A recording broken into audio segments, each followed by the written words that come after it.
Namaskar. I am Dr. Sapunti brings you the viewpoint. Is India heading toward a fuel crisis?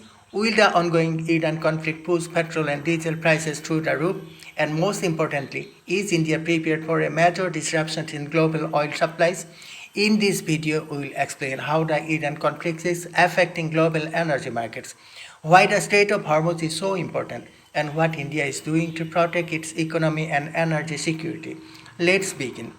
The conflict involving Iran has created uncertainty in one of the world's most important energy regions. A large share of the world's oil exports passes through the Strait of Hormuz, a narrow sea route connecting the Persian Gulf to global markets. Any disruption there can affect oil supplies worldwide. Experts note that a significant portion of India's imported crude oil is also depends on this route. As tensions increase, oil prices surge and global markets become nervous about future supply disruption. Is India facing an immediate fuel shortage? The short answer is no, not immediately. The Indian government has repeatedly stated that there is no shortage of petrol, diesel, or LPG in the country. Officials have said that India has substantial fuel stocks, cover, and strategic reserves to handle temporary disruptions.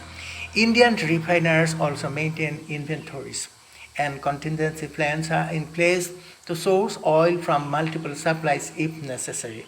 So, despite rumors and panic buying in some areas, the government's position is that fuel supplies remain secure.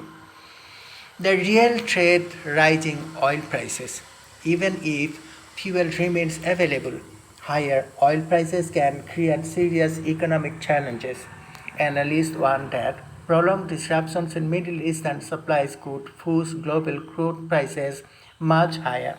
Some market observers have suggested that prices could rise sharply if supply disruptions continue and global inventories decline further.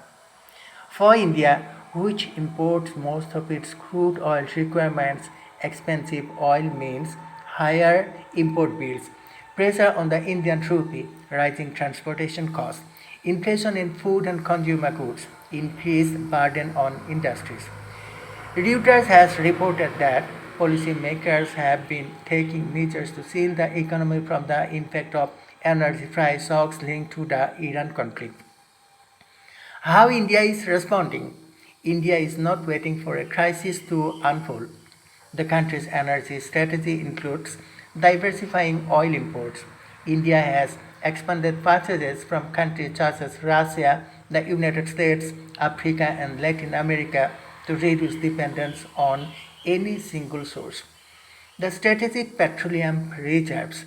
India maintains strategic oil reserves that can be used during emergencies to stabilize supplies. The ethanol blending. The government is accelerating ethanol adoption. Recently, E85 fuel was introduced with a significant price incentives to encourage the use of biofuels and reduce dependence on imported petroleum. The long-term energy transitions. India is investing in renewable energy, electric mobility, domestic energy productions, and alternative fuels to strengthen long-term energy security. What could happen next? There are two possible scenarios. The first scenario is the de-escalation. If tensions ease and shipping routes remain open, oil prices could stabilize and India would avoid a major energy shock. The second scenario is prolonged conflict. If disruptions continue and global inventories fall further, oil prices may remain elevated, increasing inflation and economic pressure worldwide.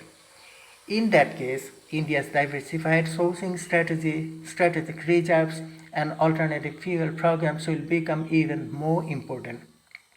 So, will India face a fuel crisis? At the moment, there is no immediate nationwide shortage of petrol, diesel, or LPG, according to government statements. However, the bigger challenge is the risk of sustained high oil prices and the economic pressure they can create. India's response has been to diversify imports, maintain reserves, promote ethanol, and strengthen long term energy security. The coming months will depend largely on developments in the Middle East and the stability of global oil supply routes. And that's all for now. Thank you.